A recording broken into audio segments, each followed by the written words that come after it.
I want to talk to you today about, from this topic, turning adversity into prosperity. Turning adversity into prosperity. And the Lord gave me a subtopic to go with this, and it's called the law of decision. It's called the law of decision. On last year, I began talking about laws and the fact that everything is governed by laws. How you live with your family is governed by laws. How you live with neighbors are governed by laws. How you live in society is governed by laws. We're familiar with the law of gravity. What goes up must come down. You know, sometimes we get excited and, you know, we feel like we could fly.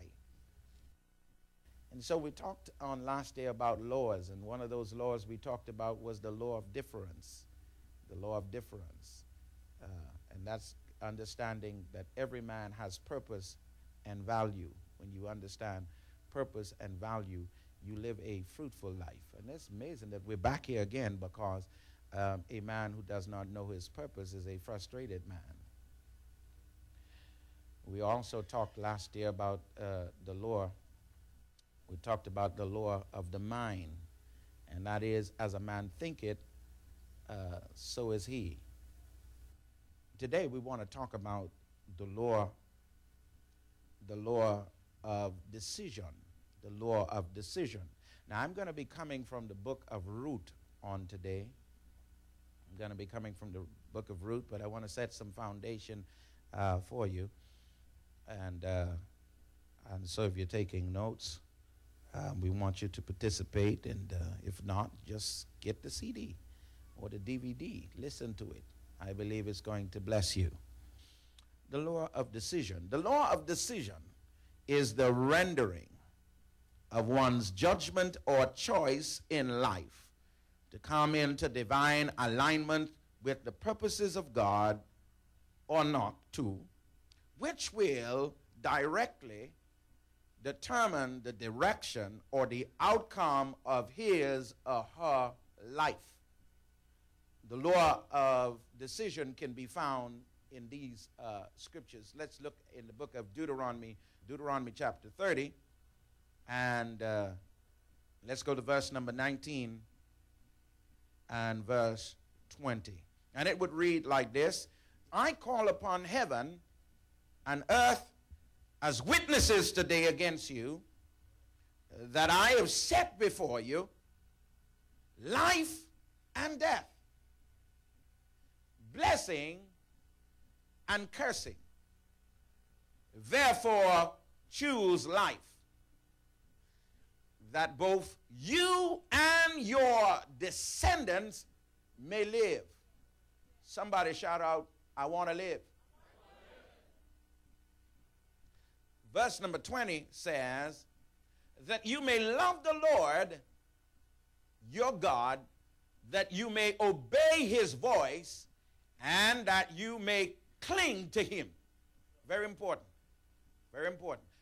I repeat, that you may love the Lord your God, that you may obey his voice, and that you may cling to him. There are persons who decide, who profess that they love God, but they don't cling to him.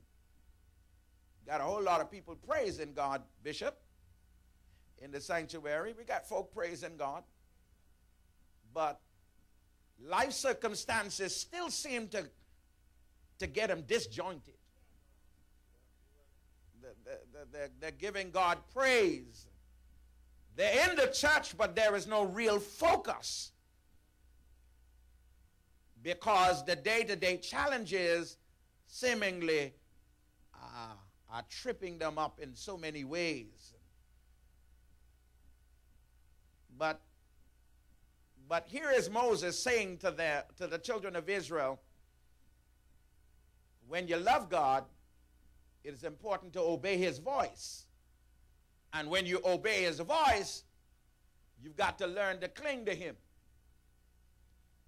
And so the word here says, for he is your life. Whoa! For he is your life. I know some folk think you're living, but you are not living until you're living the life that God has purposed for you. For he is your life and the length of your days. What great wisdom are in this same verse right here. And that you may dwell in the land which the Lord swore to your fathers, to Abraham, Isaac, and Jacob to give them. In simple summary, Moses says, you have got to abide by the law of decision, because the law of decision simply says you must make a choice. And the choice that you make will affect your life for the rest of your life. I know some folk don't really pay attention to that, and especially for us, all of us at one point or the other have been young people. We've been young people. We have been young people who have great difficulties with what our parents are telling us. Because when we're young, we always feel like we know more than them. We always got this feeling like they're out of date. They're out of touch, and they really don't know. They're not up with the times.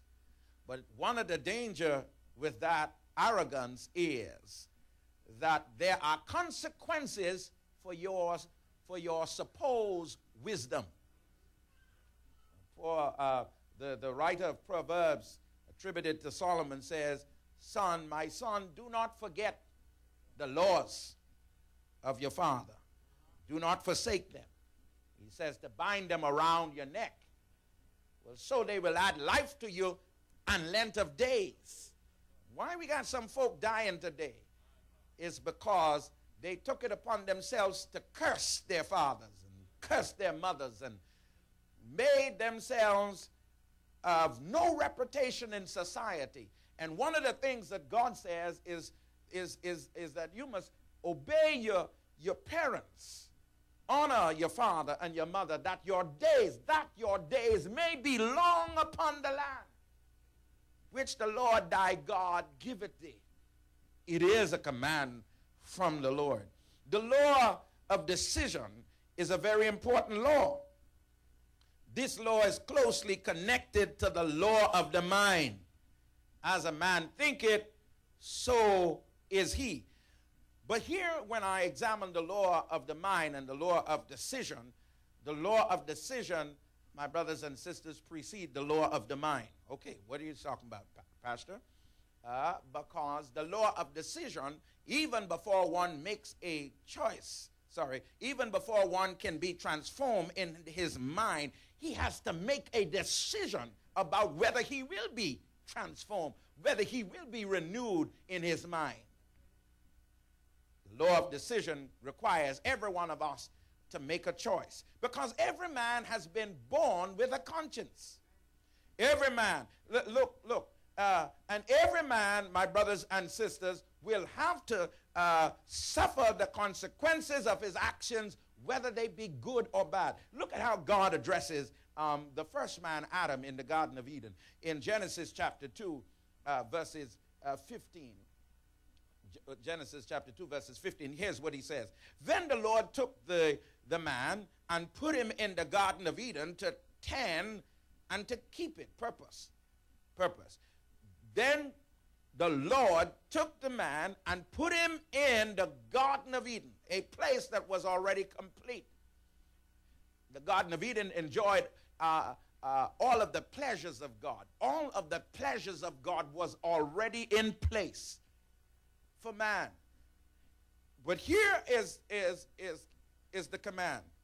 And the Lord God commanded the man, saying, of every tree of the garden you may eat freely. Look at verse number 17.